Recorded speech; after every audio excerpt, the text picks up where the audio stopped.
Michelle, at this point, sis, just pull up a chair and then just always be ready to sit right next to me. Always and forever, at least through the end of the season, because your behavior is piss poor. Your behavior is horrific. Horrific. You want to be mad at this point. You want to be mad. I'm going to give you something to be mad about. Karla, come on up to the front. And Madison, welcome to the front. Come on up, sis. Let's cheers to getting red for the first time this season.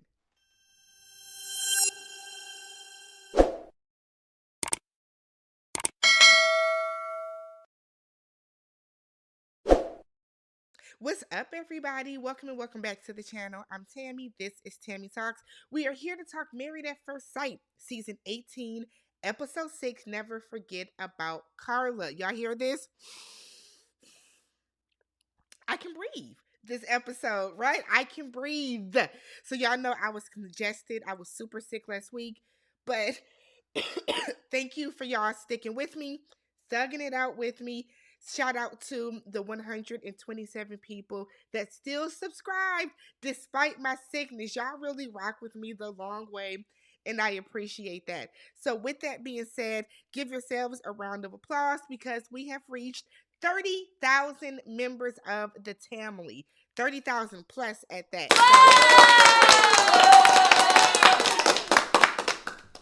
All right, so but for though, shout out and thank you to every single one of you. Some of you have been with me from the beginning when I did Squid Games and growing up hip hop and Married at First Sight initially, and a lot of you guys are still with me.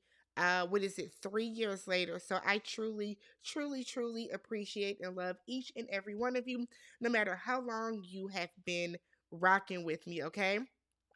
But that does not mean we stop here. If you are still watching this video and you have still not subscribed to the channel, you don't have to tell me that you don't subscribe to channels. Ask why. You don't have to tell me. But if you would like to continue to support the channel, go ahead, hit that subscribe button. We still got goals to reach, y'all. 30,000 is not the goal, it is just the start. All right. So hit that subscribe button. Stop typing in Tammy Talks Married at First Sight. Stop typing in Tammy Talks Love is Blind. Traitors is coming. The Ultimatum is coming. Ready to Love is coming. We got more stuff coming up that we still have to discuss. So hit that subscribe button. Leave all your comments down below as you guys like to do. And if you are a shyer person that doesn't like to really leave comments, thumbs up the video so that way I still know that you stopped by.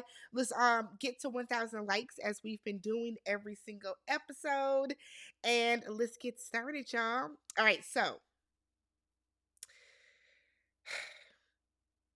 this episode was a lot, okay, and by a lot I mean it drug out, right? I don't know what the editing department was doing, but this episode was very, very, very drug out. It felt like we heard the same conversation over and over and over and over. I thought we were going to get to like see everybody's apartment this week. We won't see their apartments until next week, which I guess is fine. So hopefully next week when we do see these apartments, David's apartment, okay? But maybe the good people at Rose Forever can send them some candles the same way they sent me a candle. So, my friends at Rose Forever sent me this amazing 4-wick candle. Look at that, y'all. A 4-wick candle, big as my head. Okay. Now, remember, I got one earlier this year. Let me show y'all this one. This one was the Lotus and White Tea, and y'all see that I have burnt this to the ground because that's how good it smelled. Burns super easily. It will fill up your entire space, and I think you guys should go get one. They got their Black Friday sale going on starting on Friday. So tell them Tammy Talk sent you. Go ahead and get you a candle. I got the white jasmine and tangerine one, and they're just pretty. Look at that. Look how pretty that is. So we're gonna make sure that if I got to send David one myself, because the way that that apartment looks next week, he gonna need one. Okay, but let's get started, y'all. So Control and Juan are out because they did like a little morning kumbaya mental health day. Who is Control, you ask? David. You know why? Because he looks like this. Okay. Remember last week we discussed this is how David, oops, this is how David wears his hair. So David is called Control on my channel. So Control and Juan are out doing their walk together to relieve some of Control's stress. You know, Michelle got him stressed all the way out. The same way that her roots are stressed by the blonde, those roots are growing in, babe. Time for a touch up. So the same way that her head is stressed, Control has been stressed. So we get to Ikechi and Emin. I'm sick of them. I'm sick of them. You can tell Ikechi, excuse me. You can tell Ikechi is sick of them. He ain't even talking about his book. You've been writing these letters to your wife, available on Amazon for $9.99 for the paperback, $12.99 for the hard copy, $5.99 for the Kindle. Black Friday sale. Right? You can tell he's not like you been writing letters to your wife. We ain't heard poem the first from Ikechi. Where are these letters? Where are the letters? Because let me tell you this. If I marry a man and he tells me all throughout the reception that he's been writing letters to his wife year after year, day after day, locked in a room, doing 20 beats a day for y'all know what Kanye said. If this is what I have been told, show me the book, nigga. Show me the book. He has yet to do that. Emin feels that their intimacy is chef's kiss. It can't be. It can't be. Y'all have the same conversation on a loop. But she's proud of the growth of, or she said that she likes that he cares and creates a safe space for her. Awesome. She's proud of the growth of her business, and that is what brings her joy. Ikechi said that the birth of his niece brings him joy. He can't wait to meet her. He does want children. He asked Emin if she wants children. She said she's open to it. That's not a yes. Saying I'm open to children is not the same as yes, I want children. I want y'all to take note of that. Ikechi said that he absolutely does, and he has even broken up with a woman that did not want kids. I said, y'all need to have this conversation more in depth ASAP. I'm open to children. It's not the same as I want kids. It's just not. Camille and Thomas, sleepy time, okay? Thomas set up some salsa lessons for them because he wants Camille to know that he is assertive and he can lead. He don't got rhythm the first, okay? He was a little stiff. He was a little stiff. Maybe get a little tequila in him. He might have loosened up his hips a little bit, but I was just more nervous he was gonna step on her bare feet. Why are you barefoot? Why are you barefoot, sis? No, ma'am. We put our shoes on when we're outside. Michelle and David. Michelle wants to stop being so hard on herself. No. No, fuck that, Michelle. Stop being hard on David. Stop being hard on David. You want to stop being hard on. Okay, girl. So he asked if there was anything more that she wants him to do. He said, outside of talking over and through her, which I don't think that David has been doing. Now, in the comments, some of you guys said that you guys feel that he is talking at her. Somebody said that the questions that he asks her feel more interview style. I can see that, but I don't think that he's talking at her, but that's just me. That's just me. So she was like, it's hard for her to let people in, and she doesn't like asking for help, and she doesn't want help, but you need help, sis. You do. You do. You need to be sitting on the lady's couch 2 to 3 times a week, getting some type of drip, if you will. Yeah, you need the help. So he then asked, are there any positives over the past couple of days? And she said that the positives are them getting to know each other, and she is taking really, really small steps. That's a lie. Survey says that's a lie. What steps have you taken, Michelle? Honestly and truly, if somebody can tell me, honestly tell me what steps that Michelle has taken. I'll send your ass a candle from Rose Forever. Tell me what small steps Michelle has taken to push and progress this relationship forward.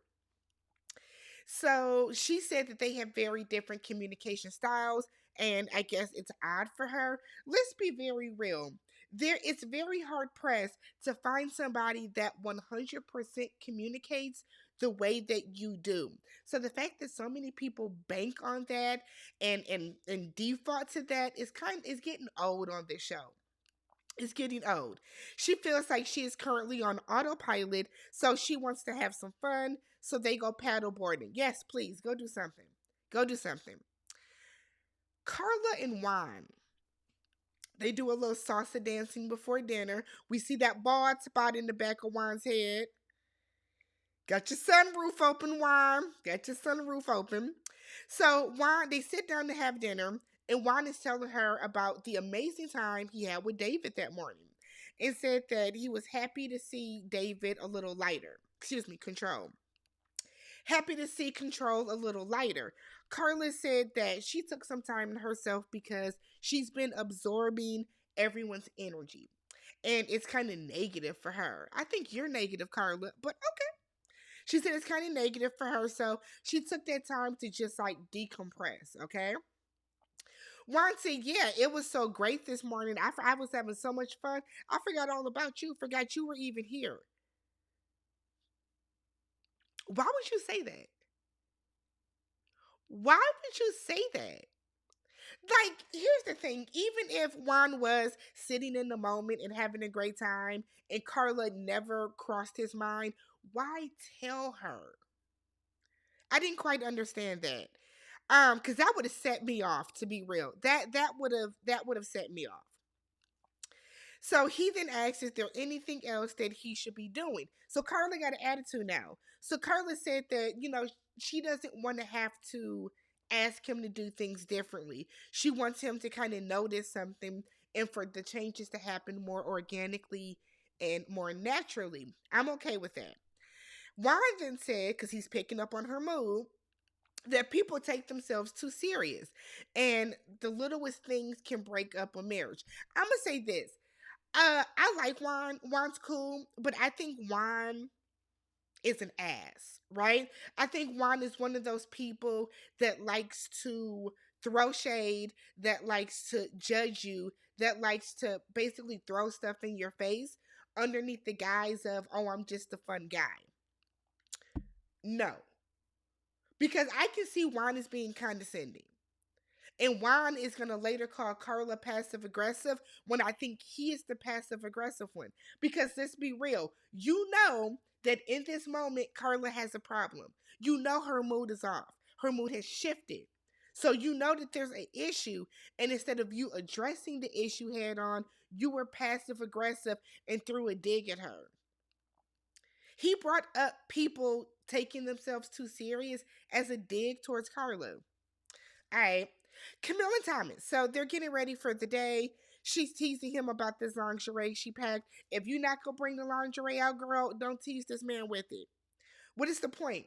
If you have no intention on putting on the lingerie for him, what is is this foreplay?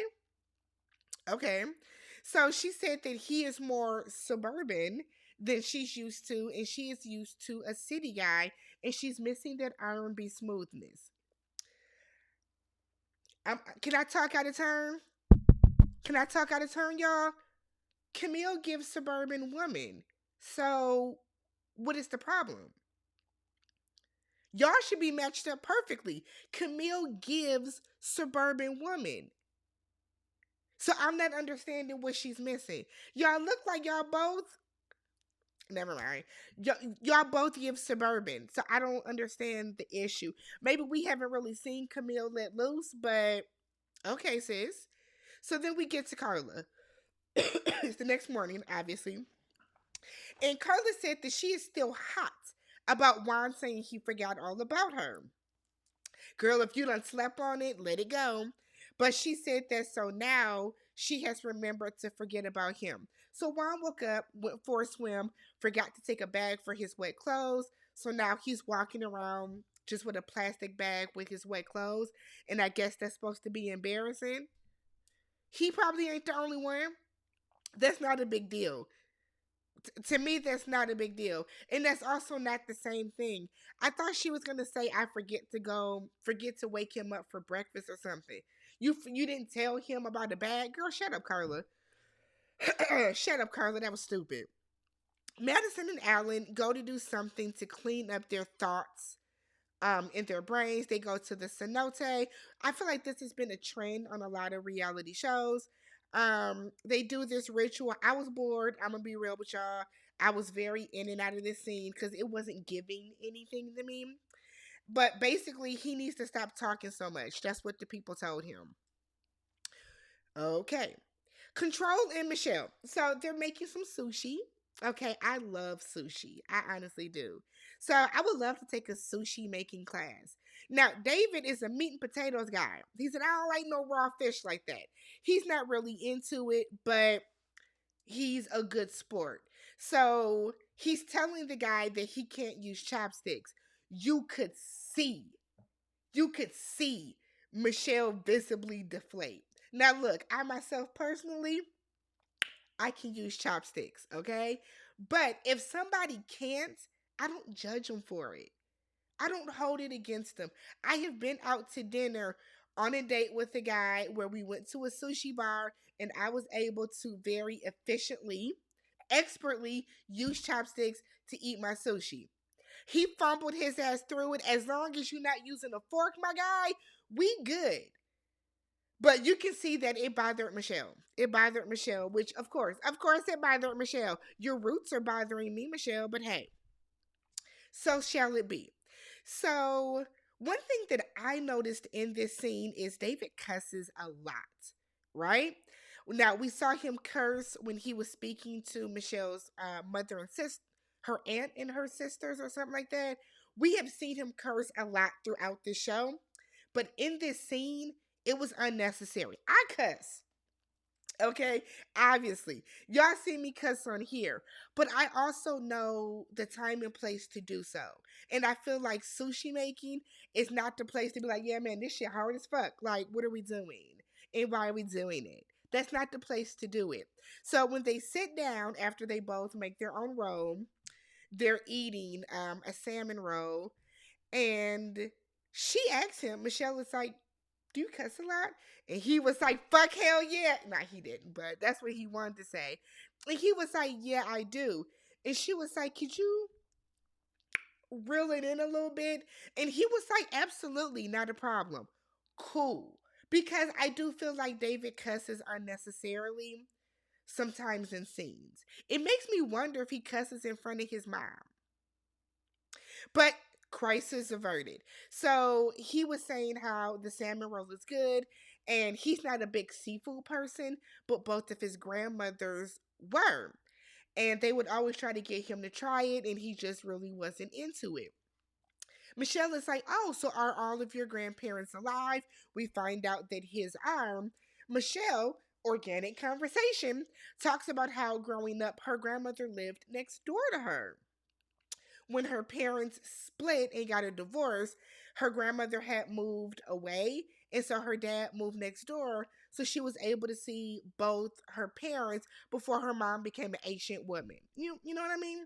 So opening up a little bit, becoming more vulnerable, sharing something about yourself. Kudos to you, Michelle. Meanwhile, Karla and Juan are doing a photo shoot. Now she got an attitude, right? Talk about some. She's mad that Juan has not apologized. He doesn't know you're upset. He doesn't know he did anything wrong. So they're taking these pictures that were not good. If you ask me, them underwater pictures they weren't fire. They weren't given what they thought they were. But she's scowling. She is scowling in every picture. You have ruined all the pictures, sis. But by the end of it, she says she feels that they are more connected now. How? How could you possibly feel that? Whatever. Emin and Ikechi, I don't like them. I don't like them because they talk about the same thing. So y'all have like, are y'all getting to know each other? because all of their conversations are about their communication styles and what it's going to be like when they live together. Ask her favorite color. And damn.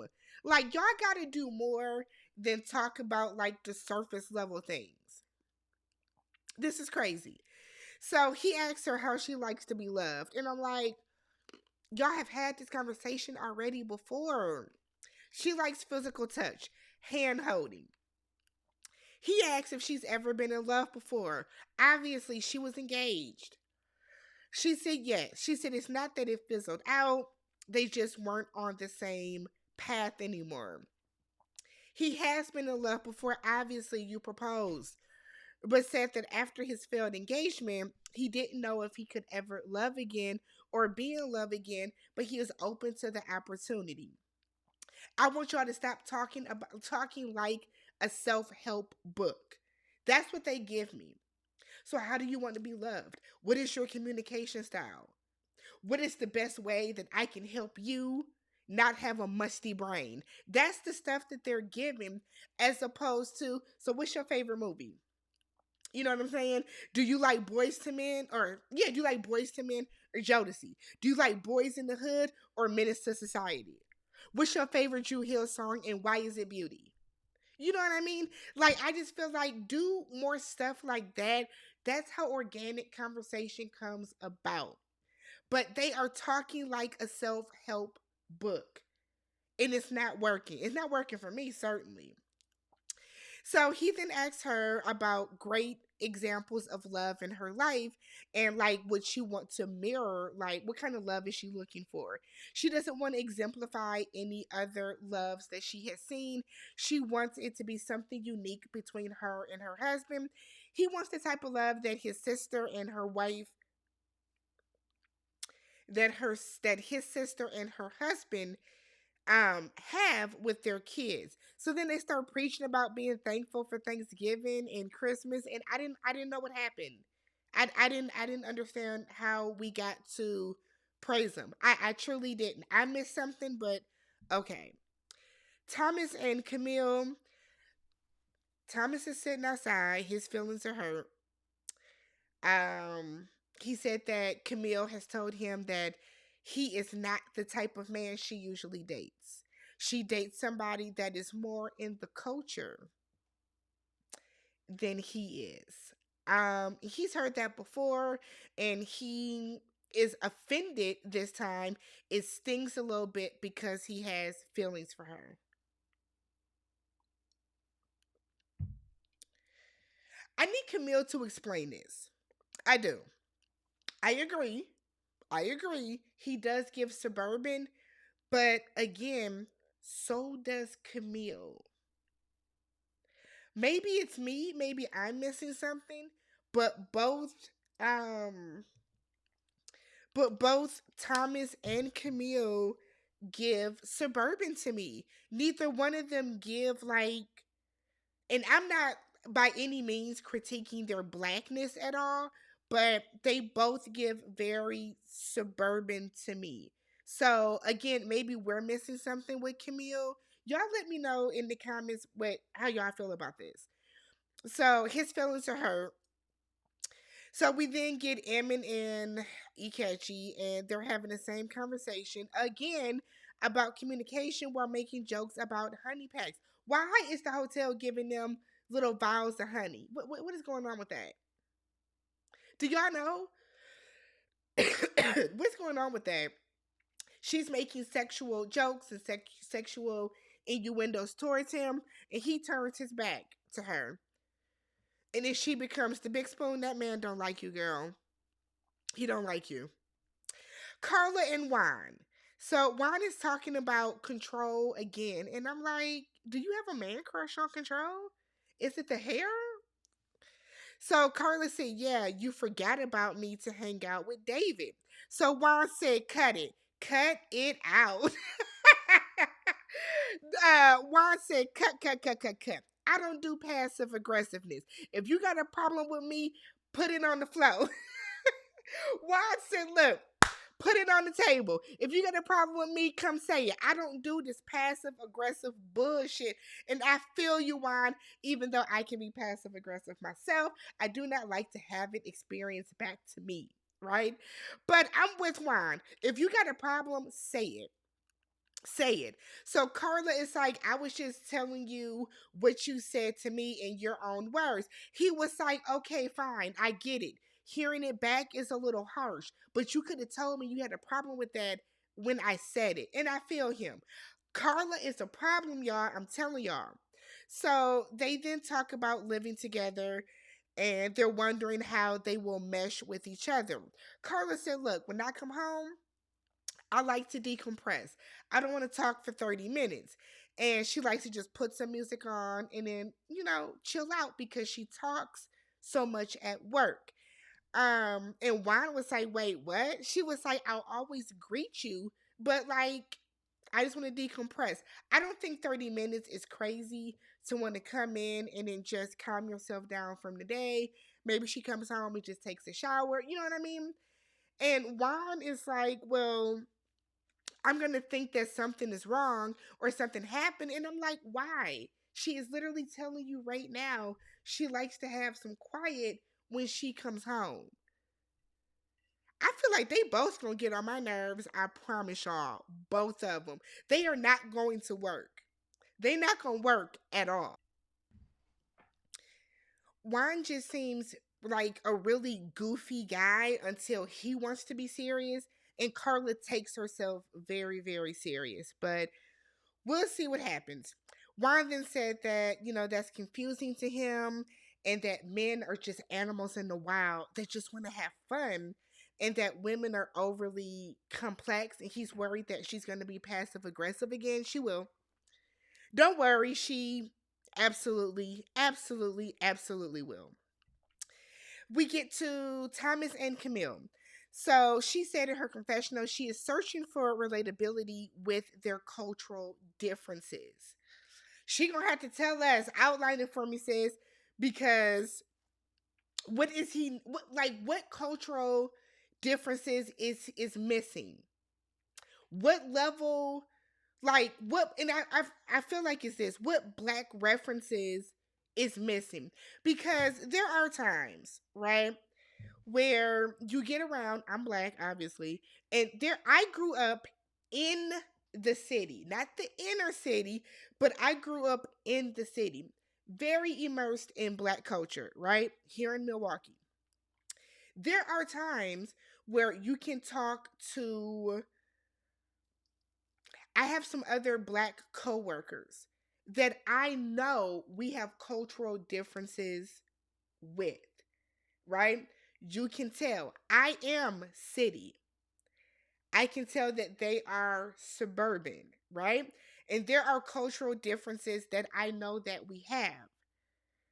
Like, I don't feel like I can go up to Yo Yo, we'll just call my coworker Yo Yo. I can't go up to Yo Yo in full confidence and talk about like the Drake Kendrick beef.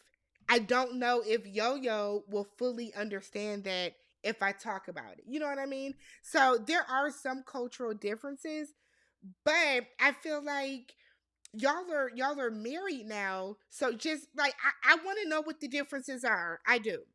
So Thomas goes on to tell us that because he is biracial, and based on the way that he was raised and probably what part of Chicago he was raised in, he went through that whole thing where he felt he wasn't black enough when he was in certain circles. And I always feel like that's super unfortunate, but kids are cruel. But I feel like that is super unfortunate because black people are not a monolith, right? I have never looked at a black person and questioned their blackness. I have never looked at a black person and said, you are not black enough. I think that's trash to do. Do I recognize cultural differences like me and Yo Yo? For sure. But I'm not questioning Yo Yo's blackness. You know what I mean? Does that make sense? I hope it makes sense. So I feel like that's too bad that Thomas even had to go through that. But he said from that, it gave him a sense of empathy for other people and for other things. And he now realizes he ain't got to prove a damn thing to y'all. I know that's right. Let him know. Camille, on the other hand, is now realizing that she needs to not put so many of her own personal biases on him, and he might be her dream man, just in a different package than she is expecting or is used to. So, Thomas might be a good guy. He just might be, okay? You just gotta, shiver your heart, sis. Don't get too high, don't get too low. We get to dinner, everybody meets up. David, they're gonna go around the table. This is our honeymoon, this is what we learned, that type of stuff. So David said that they've made some progress. Y'all have not. Y'all have not made progress. He said slowly and surely things are getting better. Thomas said that he feared that him and Camille were too much alike, but they are actually very different. And Camille said, yeah, our core values are spot on, and she is making a conscious effort to connect all the dots from all the differences that they have. Madison is trying to understand why they were matched. Still, I am too, girl, because you're mean. Madison is a mean girl that hides it very well. Her and Michelle are the same person though. Madison doesn't want someone who wants to change themselves for her, but that is an adjustment that she needs to make. You need to be okay with people having their own style and humor and all of that type of stuff. Alan likes that Madison has not shamed him, not yet, for his audaciousness, right? He likes that she's been very communicative about what she does and does not like. Juan said it's been hard to reprogram himself to do things that he's just not used to. He now has to take into account there's another person that he has to make time for, make space for, take into account their feelings about certain things. He then said that he's trying not to enjoy life without her. I'm like, Jesus, why would you bring that back up? Something ain't right with Juan. Something is not right with Juan.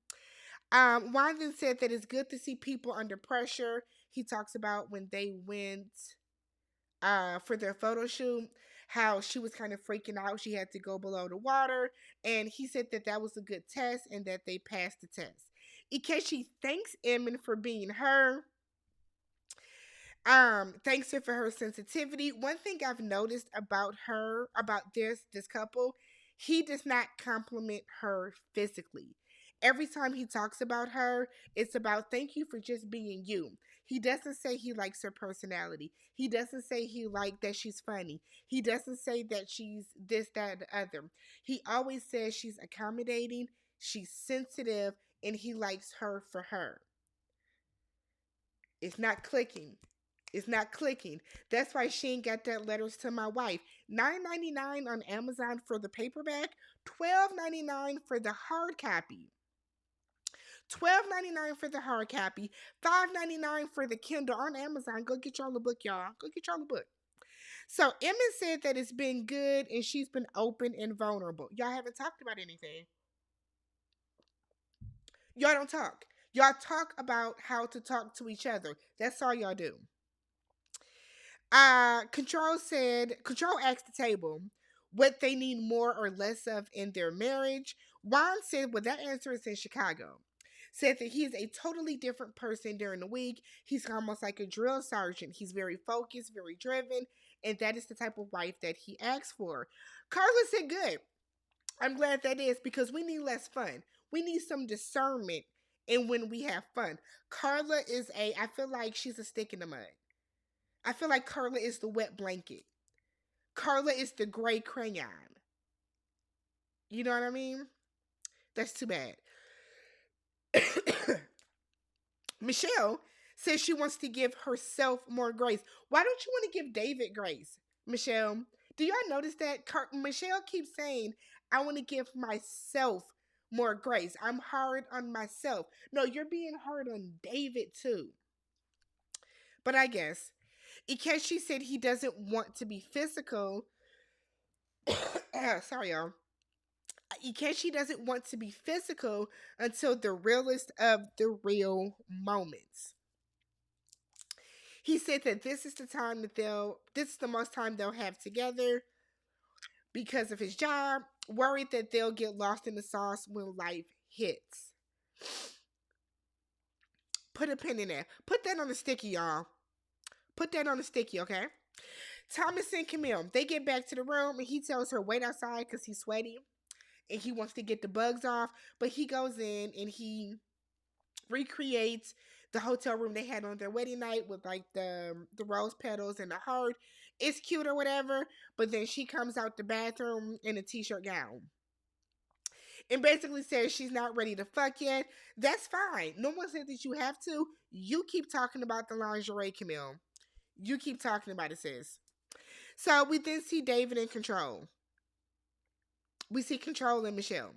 He tells her that the living situation will be interesting with their work schedules. She works first shift, he works second. He said that the good part about this is they won't be on top of each other. He then said that when it comes to him coming in at night, he'll be as quiet as can be when he's coming up to bed. And she said, oh, you ain't got to be quiet because we're not sharing a bedroom. She does not want to share a bed with him. He said, why? David, y'all aren't sharing a bed now, are you? Why are you shocked? She said she's not comfortable. He said, okay, cool. So shall it be.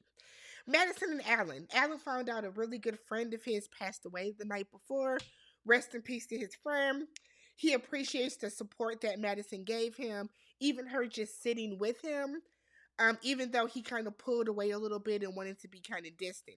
Madison is nervous because she's never lived with a boy, said that he has already left the toilet seat up twice, and she's wondering if she will get annoyed at little things. You will, because you're annoyed with him now because you don't like him. So he then tells her on paper everything is great with them, and it's just defining what their connection is. Before they go to the airport, they all stand in a circle and once again talk about what they are excited for. Stop talking about it. Oh my God, just go home. Go home. Get on the plane. So everyone goes and heads toward the car service to leave. And no stupid ass Michelle Bobblehead, because now she's getting on my nerves again, goes and stands to the side to do a confessional. And she's like, everyone is just pushing down their hesitations. I know everyone is nervous, and I'm always so vocal about the negative, and I come across as a negative Nancy. You, negative Nancy, you are. You're a negative person. You're a very negative person. So she wonders if she should push down the hesitations too. I want to know why Michelle has to be told not to be negative. Her sister told her, have fun. Why do you have to be told to not be negative? Why do you have to be told not to be vocal about being negative? I don't get that. When they get on the plane, her and David don't sit by each other. Apparently, David wanted a window seat too. So he is sitting in front of her. Y'all ain't gonna make it. Y'all ain't gonna make it. Let's stop wasting everybody's time. We get to the apartments. Everybody moves in. The building has quiet hours. Wish the fuck I would. I'm grown. If I am, this is not a dorm, okay? If I am paying rent, quiet hours. Now, I understand, like, there's a level of respect that you have for your neighbor, right? I'm in an apartment. I have a level of respect for the people below me and to the sides of me. So I am not going to blast music at midnight. You know what I mean? I'm not going to wake up at 4 o'clock and blast music. But to me, there's something about quiet hours that I just don't like. Like I don't run my washing machine and dryer certain times a night. I would never run my dishwasher super late. I don't vacuum super late. But my building doesn't have quiet hours. We're just adults. But I guess maybe that's something that the show put in place. I don't know. Camille is asking Thomas what we do if one of us has to poop. You go take a shit, girl. Go take a shit. She's like, do we have a code word? He's like, just give me a heads up. I don't want to walk into it. I said, I know that's right. Once again, Nikechi is asking Emin if she's good with them living together. If you don't want to be here, go.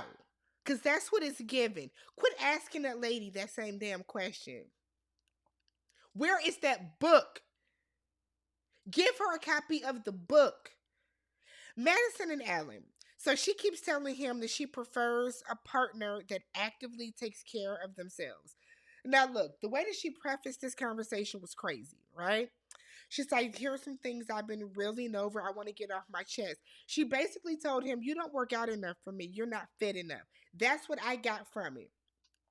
You don't work out enough. People that go to the gym are attractive to me. Hence, David. She liked Control's ass. She liked the fact that they was walking on that treadmill together.